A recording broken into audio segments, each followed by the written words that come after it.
अब जरा बांग्लादेश की अंतरिम सरकार के मुखिया मोहम्मद यूनुस की थोड़ी सी फिक्र बढ़ा देते हैं। चीन पाकिस्तान को खुश करने के लिए मोहम्मद यूनुस लगातार एंटी इंडिया एजेंडा चला रहे हैं। भारत के खिलाफ कई दिनों से दुष्प्रचार में जुटे हुए हैं, लेकिन आज उन्हीं यूनुस को भारत सरकार ने कूटनीति की कड़वी दवा पिला दी है, आईना दिखा दी। चिकन नेक काटने चले थे यूनुस, भारत ने पहले ही बांग्लादेश की नस काट दी है। दरअसल मोदी सरकार से अगर पंगा लिया जाएगा तो महंगा तो पड़ेगा। बांग्लादेश की खबर, जहां की अंतरिम सरकार के प्रमुख मोहम्मद यूनुस ने सोचा भी नहीं कि उनके एक विवादित बयान के बाद भारत क्या करने वाला है। भारत के पूर्वोत्तर राज्यों को लैंड लॉक्ड कहना, चीन में जाकर भारत के खिलाफ बोल देना यूनुस के देश बांग्लादेश के लिए महंगा साबित हो गया। भारत ने बांग्लादेश को दी जा रही ट्रांसशिपमेंट सुविधा को अचानक से बंद करवा दिया और यह फैसला बांग्लादेश की अंतरिम सरकार के प्रमुख मोहम्मद यूनुस के उस विवादित बयान के बाद सामने आया, जिसमें उन्होंने भारत के पूर्वोत्तर राज्यों को लैंड लॉक्ड यानी भूमि से घिरा हुआ कह दिया था। बांग्लादेश को इस इलाके के लिए समुद्र तक पहुंचने का एकमात्र संरक्षक कहा था। यूनुस ने ये बात हाल ही में चीन की अपनी यात्रा के दौरान कही थी, जिससे कि अस्सलाम वालेकुम दोस्तों, আমি এহসান খান আর আপনারা দেখছেন এহসান খান यूट्यूब चैनल। आशा को रही আপনারা সবাই ভালো আছেন। दोस्तों, हिंदुस्तानी मीडिया इस वक्त पागल हो चुका है। वो क्या कुछ बक रहा है जो उनके मुंह में आ रहा है, यानी ट्रांसशिपमेंट कैंसिल करने के बाद वो ये समझ रहे हैं, अंतभक्त पागल हो गए हैं कि हमने पता नहीं कितना बड़ा मार्का मार लिया है, हमने बांग्लादेश को सबक सिखा दिया है। उनको ये नहीं पता कि भाई ये आपने यानी हिंदुस्तान ने अपने पांव पर खुद कुल्हाड़ी मारी है, अपना हिंदुस्तान ने खुद नुकसान किया है। बांग्लादेश का कुछ भी नहीं गया, बांग्लादेश का कोई नुकसान नहीं हुआ, हिंदुस्तान का अपना नुकसान हुआ है। मंगला पोर्ट, फिर चिट्टागोंग पोर्ट, फिर आप देखें जो हाईवे है, जो ट्रांजिट बेनिफिट्स हिंदुस्तान ले रहा है बांग्लादेश से, हाईवे से होता हुआ नॉर्थ ईस्टर्न स्टेट्स में जा रहा है। अब जब बांग्लादेश वो सब कुछ कैंसिल कर देगा तो उसके बाद फिर यही मीडिया आकर रोएगा, मातम करेगा। सेवन सिस्टर वाले तो पहले ही मातम कर रहे हैं मोदी का, गोदी मीडिया का, फिर ये भी करेंगे। लेकिन जी पहले इनकी वीडियो देख लेते हैं, ये क्या कह रहे हैं, फिर हम इसके ऊपर बात करेंगे। जुड़े रहिएगा, आखिर तक इस वीडियो को जरूर देखिएगा। बढ़ते हैं वीडियो की तरफ। 3, 2, 1 एंड जरा बांग्लादेश की अंतरिम सरकार के मुखिया मोहम्मद यूनुस की थोड़ी सी फिक्र बढ़ा देते हैं। चीन पाकिस्तान को खुश करने के लिए मोहम्मद यूनुस लगातार एंटी इंडिया एजेंडा चला रहे हैं।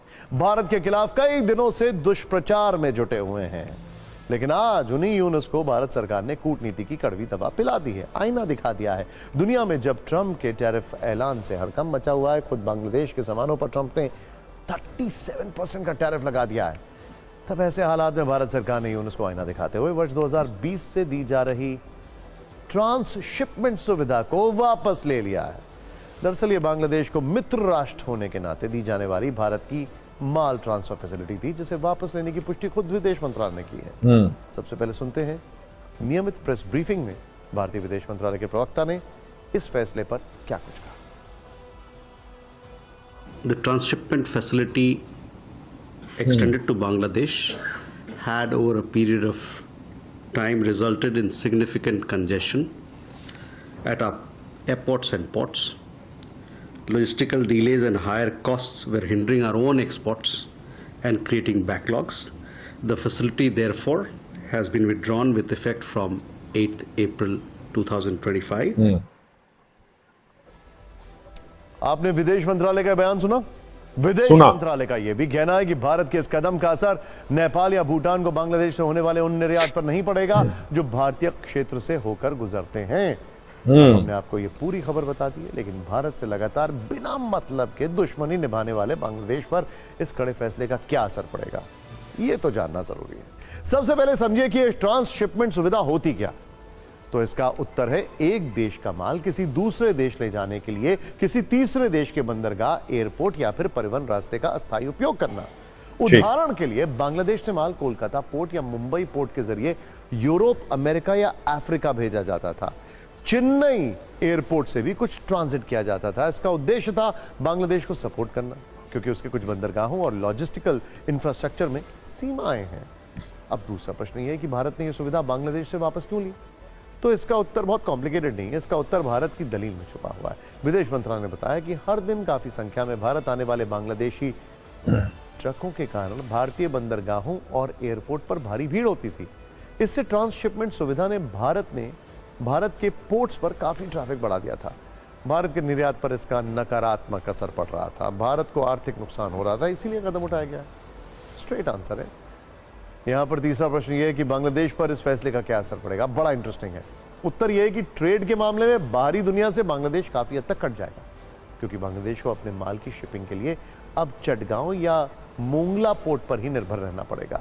इससे लॉजिस्टिकल लागत और शिपिंग टाइम बढ़ सकता है। बांग्लादेश को इस वजह से भारी आर्थिक नुकसान हो सकता है, उसके व्यापार को तगड़ा झटका लग सकता है। जानकार भारत के इस निर्णय को यूनुस पर चलाया गया आर्थिक हंटर बता रहे हैं। उनका मानना है कि जिस तरह से यूनुस ने बीजिंग जाकर भारत के पूर्वोत्तर राज्यों के लिए बेतुकी बातें की थी, इन इलाकों को लैंडलॉक्ड बता दिया था और चीन को लुभाने के लिए बांग्लादेश को इन इलाकों के आसपास का राजा बताया था, खुद को बंगाल की खाड़ी का रक्षक बताया था, उस बयान से दिल्ली की सरकार काफी नाराज थी और अब जाकर यूनुस को कड़ा सबक सिखाया गया। अभी तो हमने सिर्फ एक अपनी एल्बो हिलाई है, सोचिए। दोस्तों ये वीडियो देखिए आपने इंडियन मीडिया की, किस तरह से ये पागल बन चुके हैं। इनको ये नहीं पता कि अगर बांग्लादेश इंडिया का ट्रांजिट खत्म करता है उससे इंडिया को कितना नुकसान होगा। देखें, मोंगला पोर्ट से Japan, China, Myanmar, south Asian country में ये एक्सपोर्ट करता था हिंदुस्तान। इसको एक्सेस दे रखी थी बांग्लादेश ने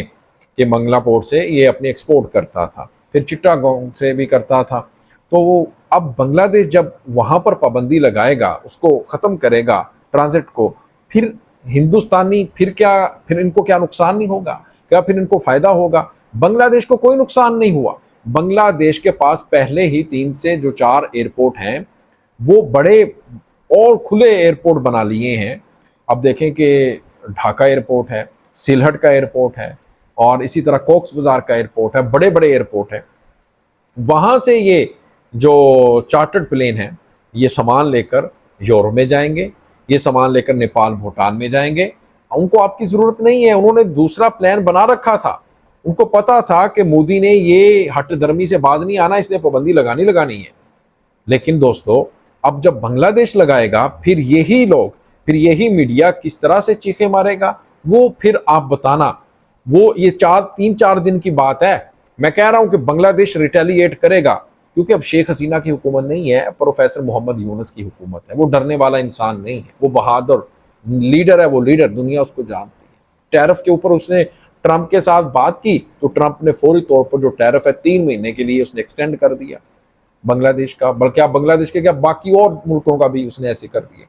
यानी आप बांग्लादेश को कोई नुकसान नहीं हुआ, इससे आपको नुकसान हुआ। चाइना आकर बैठ गया, चाइना के साथ दोस्ती हो रही है। आपका एक हमसाया था, एक आपका वो नेबर था, वो उससे भी आप दूर हो गए हैं, खो दिया है, हाथ से दूर हो गए।